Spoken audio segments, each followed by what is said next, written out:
Sir கூப்பிட்டு விட்டுருந்தீங்கன்னு சொன்னாங்க, என்னாச்சு? அதான்ப்பா இப்ப இங்கிலாந்து போறோம் டெஸ்ட் சீரீஸ் காண்டி. இப்படி பேசாதீங்க சார், நல்ல ஒரு போல்டா பேசுங்க. நம்ம இங்கிலாண்ட போய் சம்பவம் பண்ண போறோம். அவ்வளவு கான்பிடென்ட் இருக்கு? Definitely yes. இதே வெறியோட போறோம். சூப்பர். யார் ஓபனிங் பண்ண போறா? ஐயோ, திடீர்னு இப்படி ஒரு கேட்டீங்க. ரோஹித் சர்மா. ரோஹித் சர்மாவா? அவர் தான் ரிட்டையர் ஆயிட்டாருங்க. நீங்க தான் கைய கொடுங்க. ரிட்டையர் ஆயிட்டாருன்னு சொன்னீங்க, ரிட்டையர் ஆக்கிட்டாருன்னு சொல்லல. அப்படிதான் பேசணும், சரியா? சரி, ஓகே. இப்ப ரோஹித் சர்மா இல்லையா? சரி, நம்ம எப்பவும் போல ஜெய்ஸ்வால். ஜெய்ஸ்வாலா? அவரு சின்ன பையங்க, சரிப்பட்டு வருவாரு அதுக்கெல்லாம். எங்க ஜெய்ஸ்வால போய் சின்ன பையனா சொன்னீங்க? அவன் என்னங்க பண்ணலாம்? ஐபிஎல்ல பெர்ஃபார்மன்ஸ் ரெக்கார்ட பாத்தீங்கல்ல?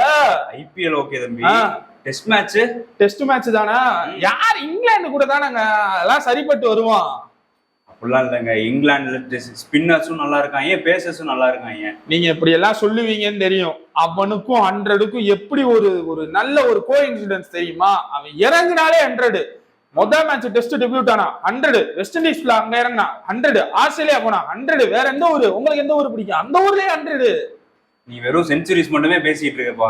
டெஸ்ட் மேட்ச்னா நின்னு ஆடணும், அந்த மாதிரி ஒரு பிளேயரை சொல்லு. நீங்க இப்படி சொல்லுவீங்கன்னு தெரியும், அதனால ஸ்டாட்ஸ மனப்பாடம் பண்ணிட்டு வந்திருக்கீங்க. நீங்க கேட்கிற கேள்வி கரெக்ட். டெஸ்ட் மேட்ச்னா பாலையும் ஃபேஸ் பண்ணணும், 100 அடிக்கணும். அப்படிப்பட்ட ஒரு பிளேயர் தான் எஸ்எஸ்வி ஜெய்ஸ்வால். ஏன்னு கேளுங்க. ஏன் நீங்க கேட்டீங்கல்ல, ஏன்னு எல்லாரும் கேளுங்க.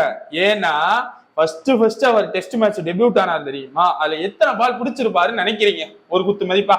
என்ன டெஸ்ட் மேட்ச்னா 200 பால் பிடிச்சிருப்பாங்க. 375 பால் கிட்ட பிடிச்சிருக்காரு. எவ்வளவு ரன் அடிச்சிருப்பாருன்னு நினைக்கிறீங்க? 150, 150, 175 ஒரு ரன் அடிச்சிருக்காரு. இதுக்கு மேல என்ன வேணும் ஒரு பிளேயருக்கு சொல்லுங்க. சவுத் ஆப்பிரிக்கன் சீரீஸ் பாத்தீங்களா? சவுத் ஆப்பிரிக்கன் சீரீஸ் என்ன பண்ணாரு? 4 மேட்ச் என்ன பண்ணாரு? வெறும் 50 தான் ஆவரேஜ். மொத்தமாவே 50 தான் அடிச்சிருந்தாரு, ஆவரேஜ் கிடையாது. சாரி, தெரியும் நீங்க இதைத்தான் கேட்பீங்கன்னு. ஸ்டாட்ஸ மனப்பாடம் பண்ணிட்டு வந்தீங்க, ஒழுங்கா மனப்பாடம் பண்ணிட்டு வந்தீங்களா? ஜெய்ஸ்வால தூக்கணும்ன்றது மட்டும் மைண்ட்ல இருக்க கூடாது. ஏன் தூக்கணும்ன்றதுக்கான ஒரு வேலிடான பாயிண்ட் வேணும். 4 மேட்ச் கிடையாது, 4 இன்னிங்ஸ், 2 மேட்ச்ல 50 ரன் அடிச்சிருக்காரு. அந்த மேட்ச் ஒரு மறக்க வேண்டிய மேட்ச். ஏன்னு கேளுங்க, எல்லாருமே ஜெய்ஸ்வால பெருசா எக்ஸ்பெக்ட் பண்ணி வந்ததுனால அவர் அந்த இடத்துல ஒரு மாதிரி டிராப் ஆயிட்டார். அது ஒண்ணுதான் பிரச்சனையை தவிர்த்து மிச்சபடி ஜெய்ஸ்வாலுக்கு ஒண்ணு விட. அப்படியே அடுத்ததுக்கு வாங்க, இங்கிலாந்து இந்தியாவுக்கு வந்தாங்க. நம்ம இப்ப எங்க போறோம்? இங்கிலாந்துக்கு போறோம். அப்ப அதே மாதிரி இங்கிலாந்து நம்ம ஊருக்கு வந்தாங்க. செஞ்சா பாருங்க ஒரு செய்க 200, அதுவும் ஒரே சீரீஸ்ல இங்கிலாந்துக்கு அகைன்ஸ்டா. சொல்லுங்க, நீங்க எப்படி ஒரு ரெக்கார்ட் பண்ணிருக்கீங்களா? நீங்க இது பெருமையா பேசுறீங்கல்ல, அங்கதாங்க அவனுக்கு வீக்னஸே கண்டுபிடிச்சாங்க. இன்னொன்னு இருக்கு, அந்த இதுல என்ன முடிக்கவே இல்லையே. சொல்லுங்க. 2 200, அது போக ஒரு சில 50s வேற.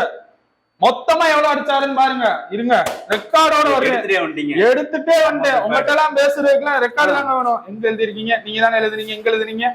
2 200, 350 ரன், 719 ரன் அந்த இங்கிலாந்துக்கு அகைன்ஸ்ட் மட்டும். அது மட்டுமா? பங்களாதேஷ் கூட, நியூசிலாந்து கூட விளையாண்டோம். அங்கதான் ஒரு செஞ்சுரி அடிக்கலையே. இப்ப என்ன பேச போறீங்க? ஏங்க, இதுக்கு முன்னாடி அடிச்சதையும் பாருங்க. அதுல அவர் செஞ்சுரி அடிக்கலைனாலும் 50s அடிச்சிருக்காரு. Consecutive 50s அடிச்சிருக்காருல. என்ன அடுத்து மறந்துட்டேன்.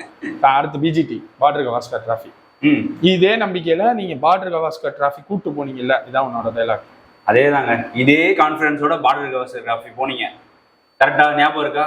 ஃபர்ஸ்ட் இன்னிங்ஸ் ஓகே சூப்பரா போச்சா? இப்படி ஒரு பேட்ஸ்மேன் ஆஸ்திரேலியன் பிட்ச்ல ஃபர்ஸ்ட் இன்னிங்ஸ் ஃபர்ஸ்ட் மேட்ச் அன்னைக்குதான் விளையாடவே போறான் ஜெய்ஸ்வால். 100.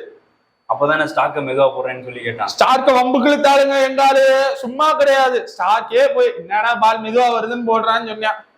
செகண்ட் மேட்ச்ல சொன்ன மாதிரியே டக் அவுட் எடுத்தான். ஞாபகம் இருக்கா? சரி, ஓகே. இதுதாங்க, இந்த கான்பிடன்ஸோட நீங்க போறீங்கல்ல. அதே டைம் அவனோட வீக்னஸ் பாருங்க. ஜெய்ஸ்வால் நல்லா தான் ஆடி இருக்காரு. ஒரு நிமிஷம், ஜெய்ஸ்வாலுக்கு வீக்னஸ் இருக்கா? அப்புறம் என்னங்க சொல்றீங்க? ஜெய்ஸ்வாலுக்கு எப்படிங்க வீக்னஸ்? ஸ்பின்னருக்கு நல்ல ஆவரேஜ். இருங்க, நான் மறுபடியும் நோட் எடுத்துக்கிறேன். ஸ்பின்னருக்கு அகைன்ஸ்ட் எவ்வளவு ஆவரேஜ் வச்சிருக்கா? எங்கப்பா அது? நான் திடீர்னு வரையில தான்ப்பா என் எழுத்துனா யாரும் தெரிஞ்சிருக்கும். ஸ்டார்க் யாரு? ஒரு பேசர். சரியா? அவரை மாதிரி இருக்கிற பேசருக்கு அகைன்ஸ்டே எங்கால 37 ஆவரேஜ் வச்சிருக்காரு. ஸ்பின்னுக்கு அகைன்ஸ்டா 85. இப்படி ஒரு சரித்திரம் யாராச்சும் பண்ணியிருக்காங்களா? சரித்திரம் படைச்சிடலாம். அப்பேற்பட்ட விராட் கோலிக்கே வீக்னஸ் கண்டுபிடிச்சு இப்ப தூக்கிட்டாங்க. சரியா? இப்ப இவருக்கும் ஒரு வீக்னஸ் இருக்கு. அதை அவர் சரி பண்ணுவான்னு சொல்லுங்க. அதுக்கப்புறம் யோசிக்கணும். அவரோட வீக்னஸ் என்னன்னு சொல்லுங்க. அப்பனா தான் நான் கோச்சிங் கொடுக்கல இவரெல்லாம் ஒரு வீக்னஸ் சொல்றாரு அப்படின்னு சொல்லிட்டு அவரோட வீக்னஸே ஸ்ட்ராங் ஆக முடியும். என்ன அவருக்கு கிரிக்கெட் ஆடும்போது ஃபாஸ்ட் பவுலிங் போடுறாங்கன்னா நம்ம எப்பயுமே ஹெட்டை வந்து ஸ்டில்லா வச்சுக்கணும். சரி, அதுல மட்டும் அவர் போட்டு விட்டுறாருங்க. ஒரு பிளைண்ட் ஸ்பாட் இருக்கு. நீங்க போடுற பால் போடும்போது ஸ்டாக் மாதிரியான ஒரு பவுலர் ஒரு பால் போடும்போது நெஞ்சுக்கோ இல்ல பேட்ஸுக்கோ நேரா பால் போடுறாருன்னா நீங்க ஹெட்டை எவ்வளவு ஸ்டில்லா வச்சுக்கிறீங்களோ அப்பதான் உங்களால அந்த பாலை பிளே பண்ண முடியும். அவர் அக்ராசி பேட் அக்ராசி ஹெட்டே வச்சு ஆடிக்கிட்டு இருந்தாருன்னா மிஸ் பண்ணிடுறாரு. இதே அடிச்சுன்னா டக் அவுட் ஆகிட்டு இருக்காரு அப்பப்ப. உங்களுக்கு எப்படி இவ்வளவு தெரிஞ்சது? ஏங்க நான் அனலைஸ் பண்ணிட்டு இருக்கீங்க. ஜெய்ஸ்வாலை தூக்குறதுக்கு இவ்வளவு ஒரு அனலைசிஸா? தப்புங்க. ஏங்க இப்படி வன்மத்துல இருக்கீங்க? வேண்டாங்க. வன்மம்லாம் சொல்லக்கூடாதுங்க. ஸ்டாட்ஸ். சரி, வேற அதே மாதிரி ரைட் ஹேண்ட் பவுலர்ஸ்லாம் அவுட் ஸ்விங் போட்டானா ஆட முடியல. அதுவும் என்ன காரணம்? ஜெய்ஸ்வாலுக்கு தான். இது வேற இருக்கா? அதுவும் அதே காரணம் தாங்க. ஹெட் அக்ராஸ்ல வச்சிருந்தா எப்படி அவுட் சைட் ஸ்விங், அதுவும் ஓவர் தி விக்கெட்ல இருந்து போட்டானா அடிக்க முடியல. சரி, உங்களுக்கே இந்த வீக்னஸ் பாயிண்ட்ஸ் எல்லாம் தெரியுதுல, அப்ப அவனுக்கும் தெரிஞ்சிருக்கும். நான் அந்த வீக்னஸ் எல்லாம் சரி பண்ணிட்டு நான் அவனை இங்கிலாந்து சீரீஸ் கூட்டு போயிடுறேன். சரியா? முடிவு பண்ணிட்டீங்க. நான் முடிவெடுத்தா தான் ரோஹித் சர்மாவே விளையாட முடியும். விடுங்க, கிரிக்கெட்டே இயங்கும். புரியுதா? ஏதாச்சும் பேசுங்க. நான் எதுக்குங்க இருக்கேன்? அதாங்க எனக்கும் கேட்கிறேன். அதுக்கு நீங்க முடிவு எடுத்தாதான் ரோஹித் சர்மா விளையாடணும், விராட் கோலி விளையாடணும். நான் எதுக்கு இருக்கேன்? பேசாம ஒண்ணு பண்ணுங்க, எனக்கு கோச் வேண்டாம். நீங்க எந்த பதவியில இருக்கீங்க? பிசிசிஐ போஸ்டிங்ல இருக்கீங்கல்ல, அந்த போஸ்டிங் எனக்கு கொடுங்க. நான் இனிமேல் அதை பண்ணிக்கிறேன். நீங்க இவ்வளவு அனலைசிஸ் எல்லாம் பண்றீங்க, கோச் ஆயிருங்க. இல்லங்க, ஜெய்ஸ்வால் விளையாடணுமா? ஓப்பனிங் பண்ணட்டும். வேற யாராச்சும் ஓப்பனிங், கேஎல் ராகுல் பதிலா வேற யாராச்சும் இருக்கலாம். நீங்க ஓப்பனிங் இறங்குறீங்களா? இல்ல, அதாவது ஒரு ஓப்பனிங் ஸ்பாட்டுக்கு என்னோட பவரை யூஸ் பண்ணி தான் ஆகணும்னா யூஸ் பண்ணி தான் ஆகணும். ஓகே, பவர்னா என்னன்னு எனக்கு புரியுது.